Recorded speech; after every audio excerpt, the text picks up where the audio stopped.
Hello, నేను విశ్వేశ్వరరావు. ఆంధ్రప్రదేశ్ రూపురేఖలు మారబోతున్నాయి. ఆ రాష్ట్రానికి ముఖ్యమంత్రిగా చంద్రబాబు నాయుడు బాధ్యతలు స్వీకరించిన తర్వాత ఆ రాష్ట్రం వైపు అందరూ చూస్తున్నటువంటి పరిస్థితి. ప్రత్యేకించి టాప్ 200 కంపెనీలకు సంబంధించిన యాజమాన్యాలు ఆంధ్రప్రదేశ్ వైపు చూస్తూ ఉన్నారు. వాళ్ళని ఆకర్షించడానికి ఆంధ్రప్రదేశ్లో ఎయిర్ ట్రాఫిక్ను పెంచడానికి ప్రయత్నం చేస్తుంది ఆ రాష్ట్ర ప్రభుత్వం.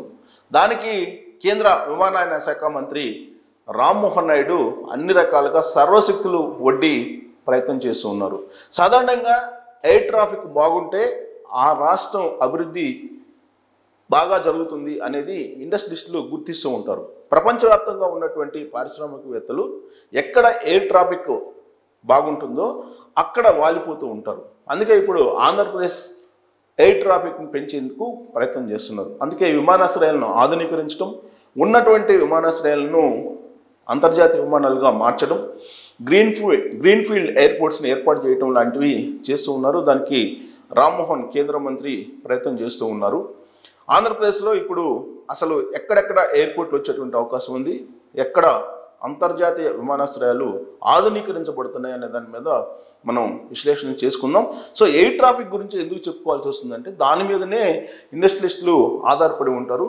వాళ్ళు రావడానికి మనం ఒక 10 పాయింట్స్ చెప్పాలనుకుంటే కనుక మొదటి పాయింట్, ఆ రాష్ట్రంలో ఎయిర్ ట్రాఫిక్ నెంబర్ 1గా ఉంది అని చెప్పి కనుక చూపించగలిగితే ఇండస్ట్రియలిస్టులు అలా వాలిపోతారు అనేది చెప్తూ ఉంటారు. అందుకే ఎయిర్ ట్రాఫిక్ ఇప్పుడు ఆంధ్రప్రదేశ్లో పెరుగుతూ ఉంది.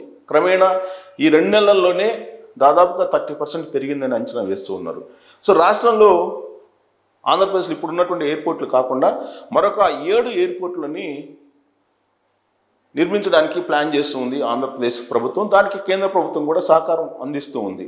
సో 7 ఎయిర్పోర్ట్లు కొత్తగా నిర్మాణంలోకి రాబోతున్నాయి శరవేగంగా ఆంధ్రప్రదేశ్లో. కేంద్ర పౌర విమానయాన శాఖ మంత్రి రామ్మోహన్ నాయుడు చొరవ తీసుకుంటున్నారు. గతంలో అశోక్ గజపతిరాజు ఉన్నారు. 2014 నుంచి 2019 వరకు చంద్రబాబు నాయుడు ఆంధ్రప్రదేశ్ విడిపోయిన దానికి తొలి ముఖ్యమంత్రిగా బాధ్యత స్వీకరించిన తర్వాత అప్పుడు కూడా ఎన్డీఏలో భాగస్వామిగా తెలుగుదేశం పార్టీ ఉంది. అప్పట్లో అశోక్ గజపతిరాజు కేంద్ర విమానయాన శాఖ మంత్రిగా ఉన్నారు.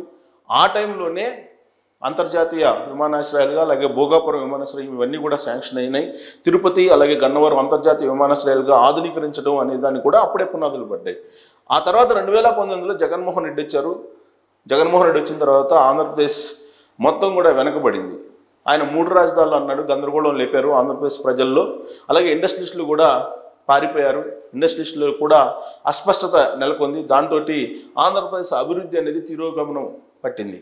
ఇప్పుడు 2024లో మళ్ళీ తెలుగుదేశం పార్టీ ప్రభుత్వం అధికారంలోకి వచ్చింది.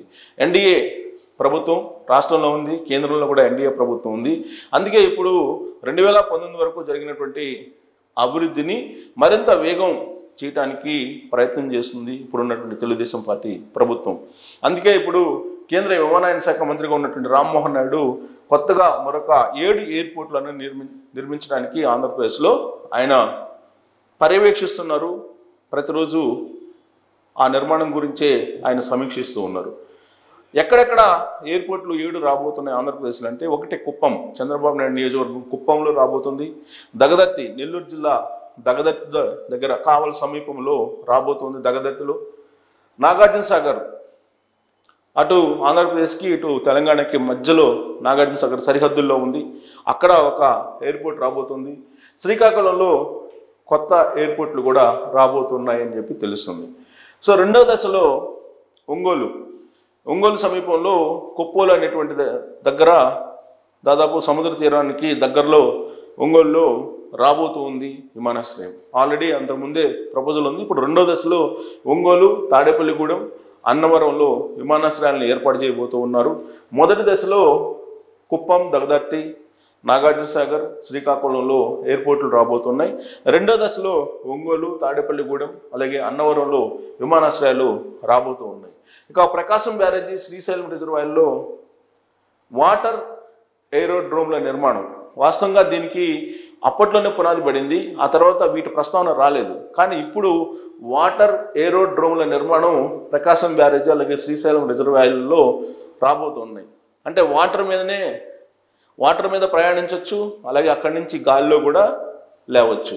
అంటే అటు ఎయిర్ ఇటు వాటర్ ట్రాన్స్పోర్ట్ రెండింటిని మిక్స్ చేసి వాటర్ ఏరోడ్రోమ్ల నిర్మాణాన్ని ఏర్పాటు చేయబోతున్నారు శ్రీశైలం అలాగే ప్రకాశం బ్యారేజీల దగ్గర.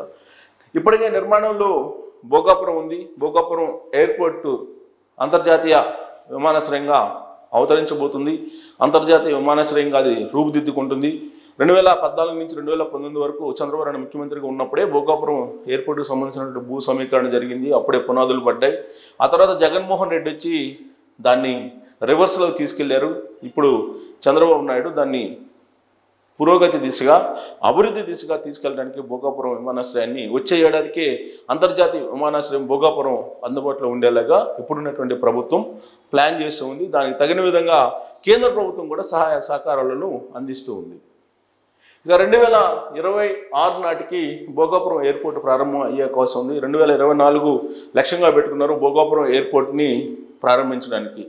ఆ టార్గెట్ పేరుకు 2024కి భోగాపురం విమానాశ్రయం కనుక ప్రారంభమైతే అంతర్జాతీయ విమానాశ్రయం అక్కడికి రాకపోకలు భారీగా పెరిగేటువంటి అవకాశం ఉంది. దాంతో ఉత్తరాంధ్ర రూపురేఖలే మారిపోయేటువంటి అవకాశం ఉంది. అభివృద్ధి ప్రధాన ఉత్తరాంధ్ర ముందడుగు వేసేటువంటి అవకాశం ఉంది. 2026లో భోగాపురం ఎయిర్పోర్ట్ ప్రారంభం అయ్యే నాటికి పారిశ్రామికవేత్తలందరూ కూడా అక్కడికి వచ్చి పెట్టుబడులు పెట్టడానికి కూడా సిద్ధమవుతారు. 26న ఉత్తరాంధ్రకు సంబంధించినటువంటి ఈ ప్రాంతం మొత్తం కూడా మనం ఊహించినటువంటి విధంగా అభివృద్ధి మార్గాన వెళ్ళబోతుందని చెప్పి మనం చెప్పొచ్చు. ఇక విజయవాడ, విశాఖపట్నం, తిరుపతి విమానాశ్రయాల్లో ఆధునీకరించబోతున్నారు. విమానాశ్రయాలని మరిన్ని సౌకర్యాలను ఏర్పాటు చేయబోతున్నారు. ఇప్పటికే విజయవాడ, తిరుపతి అలాగే విశాఖపట్నంలో ఎయిర్పోర్ట్లు ఉన్నాయి. ఆ ఎయిర్పోర్ట్లని ఆధునీకరించి మరిన్ని సౌకర్యాలు ఏర్పాటు చేయడానికి ఇప్పుడున్నటువంటి ప్రభుత్వం ప్రయత్నం చేస్తుంది. కేంద్రంలో కూడా కేంద్ర విమానయాన శాఖ మంత్రిగా రామ్మోహన్ నాయుడు ఉన్నారు కాబట్టి ఆ విమానాశ్రయాల్లో మరిన్ని సౌకర్యాలు కల్పించడానికి అంతర్జాతీయ విమానాశ్రయాలుగా తీర్చిదిద్దడానికి ప్రయత్నం చేస్తూ ఉన్నారు. సో విజయవాడ నుంచి ముంబై, ఢిల్లీ, బెంగళూరు, విశాఖపట్నానికి విమానాలు నడిపేటువంటి ప్రయత్నం చేస్తున్నారు.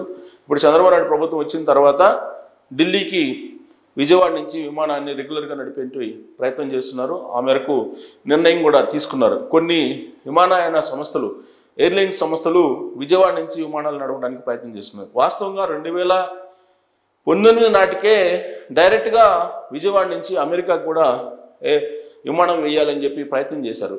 ఆ తర్వాత ఆంధ్రప్రదేశ్ ప్రజలు చంద్రబాబు నాయుడిని గద్దె దించడంతో డిజాస్టర్కి వెళ్ళిపోయింది ఆ రాష్ట్రం. లేదంటే ఈ పాటికి అంతర్జాతీయ విమానాశ్రయంగా గన్నవరం విరాజిల్లుతుండేది. డైరెక్ట్గా విజయవాడ నుంచి సింగపూర్కి, అమెరికాకి, ఆస్ట్రేలియాకి ఇలా ప్రపంచంలో ఉండేటువంటి ప్రధాన దేశాలకి నేరుగా విమానాలు ఉండేవి.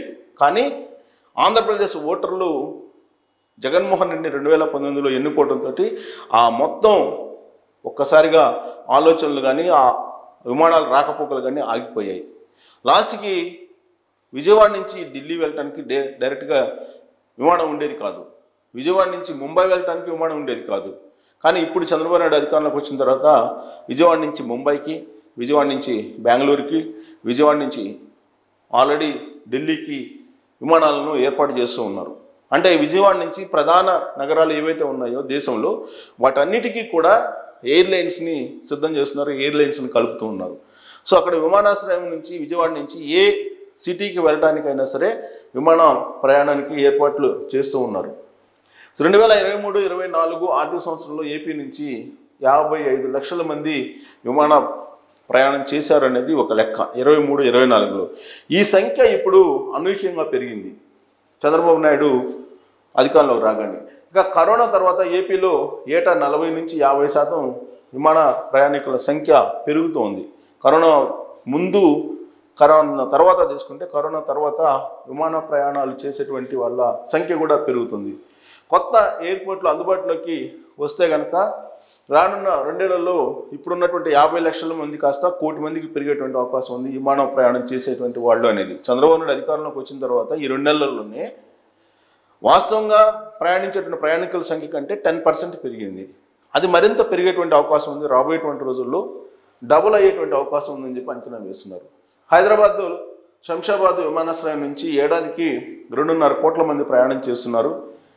ఈ 2.5 కోట్ల మంది ప్రయాణానికి ధీటుగా ఆంధ్రప్రదేశ్లో కూడా విమాన ప్రయాణాలు చేసేటువంటి వాళ్ళ సంఖ్య పెరిగేటువంటి అవకాశం ఉంది అని చెప్పి తెలుస్తుంది. ఏపీలో 10 ఏళ్ల నాన్ స్టాప్ అభివృద్ధి జరిగితే కనుక శంషాబాద్ స్థాయికి విజయవాడ విశాఖ ఎయిర్పోర్ట్ ట్రాఫిక్ పెరిగే అవకాశం ఉంది. అందుకే ఎయిర్ ట్రాఫిక్ అనేది ఇంపార్టెంట్. హైదరాబాద్లో ఎయిర్ ట్రాఫిక్ ఎంత ఉందో శంషాబాద్లో అంతే ఎయిర్ ట్రాఫిక్ కనుక విశాఖపట్నంలో అలాగే విజయవాడలో కనుక కనిపిస్తే డెఫినెట్గా అక్కడ అభివృద్ధి అనేది పరుగులు పెట్టే అవకాశం ఉంది. పారిశ్రామికవేత్తలు ఆంధ్రప్రదేశ్కి వచ్చేటువంటి ఛాన్సెస్ ఉన్నాయి. అందుకే ఎయిర్ ట్రాఫిక్ మీద ఇప్పుడు కాన్సన్ట్రేషన్ చేసింది ఆంధ్రప్రదేశ్ ప్రభుత్వం. అంటే కనీసం 10 ఏళ్ల పాటు కనుక అభివృద్ధి కొనసాగితే కనుక శంషాబాద్ ఎయిర్పోర్ట్కి ధీటుగా ఎయిర్ ట్రాఫిక్ పెరిగే అవకాశం ఉంది. విజయవాడ అలాగే విశాఖపట్నంలో అనేటువంటి అంచనా వేస్తూ ఉన్నారు. టోటల్గా తీసుకుంటే ఆంధ్రప్రదేశ్లో గ్రీన్ ఫీల్డ్ ఎయిర్పోర్ట్లతో పాటు అంతర్జాతీయ విమానాల సంఖ్య కూడా పెరగబోతుంది. ఉదాహరణకు మనం తీసుకుంటే విజయవాడ అంతర్జాతీయ విమానాశ్రయం, గన్నవరం అలాగే విశాఖపట్నం అంతర్జాతీయ విమానాశ్రయం, తిరుపతి అంతర్జాతీయ విమానాశ్రయం, భోగాపురంలో రాబోతుంది అంతర్జాతీయ విమానాశ్రయం. అంటే 4 అంతర్జాతీయ విమానాశ్రయాలు ఉన్నాయి. అదే తెలంగాణకి ఒకే ఒక అంతర్జాతీయ విమానాశ్రయం ఉంది. ఇక గ్రీన్ ఫీల్డ్ ఎయిర్పోర్ట్స్ కనుక తీసుకుంటే కనుక ఆంధ్రప్రదేశ్లో ఒంగోలు సమీపంలో ఒకటి రాబోతుంది, నెల్లూరు జిల్లాలో దగదర్తిలో ఒకటి రాబోతుంది, ఆ తర్వాత శ్రీకాకుళంలో రాబోతుంది, అలాగే కడపలో రాబోతూ ఉంది. ఇలా ప్రధానమైనటువంటి ప్రాంతాల నుంచి విమాన ప్రయాణం చేయడానికి ఎయిర్పోర్ట్లు డజన్ల కొద్దీ రాబోతున్నాయి. ఆల్మోస్ట్ ఇప్పుడు ఉన్నటువంటి విభజించినటువంటి జిల్లాలు 26 ఉంటే కనుక ఉమ్మడి జిల్లాలు 13 ఉన్నాయి. ఈ ఉమ్మడి జిల్లాల్లో 10 జిల్లాల్లో 10 ఎయిర్పోర్ట్లు గ్రీన్ఫీల్డ్ ఎయిర్పోర్ట్లు రాబోతున్నాయని చెప్పొచ్చు. అంటే ఎయిర్ ట్రాఫిక్ అలాగే విమానాల్లో ప్రయాణించేటువంటి సౌకర్యం కల్పిస్తే కనుక దాని అభివృద్ధి పైసాకి వెళ్తుంది, ఉన్నత స్థాయిలో ఉంటుంది అనేటువంటి అంచనా వేస్తున్నారు. అందుకే ఎయిర్ ట్రాఫిక్ని పెంచేటువంటి ప్రయత్నం ఆంధ్రప్రదేశ్ చేస్తూ ఉంది. ఇదే పందా కొనసాగితే కనుక ఆంధ్రప్రదేశ్ రాబోయేటువంటి రోజుల్లో దాని రూపురేఖలను పూర్తిగా మార్చుకొని నిజంగానే చంద్రబాబు నాయుడు చెప్పుకునే విధంగా 2029కి ఖచ్చితంగా దేశంలోనే నెంబర్ 1, 2047కి వరల్డ్లోనే నెంబర్ 1 ఆంధ్రప్రదేశ్ కాబోతుందని చెప్పి అంచనా వేస్తున్నారు. ఇది సాధ్యమేనా? ఎయిర్ ట్రాఫిక్ పెరిగినందువల్ల అభివృద్ధి దానంతటదే పెరుగుతుందా అనే దాని మీద కామెంట్ రూపంలో మీ అభిప్రాయాన్ని తెలియజేయచ్చు. Thank you very much.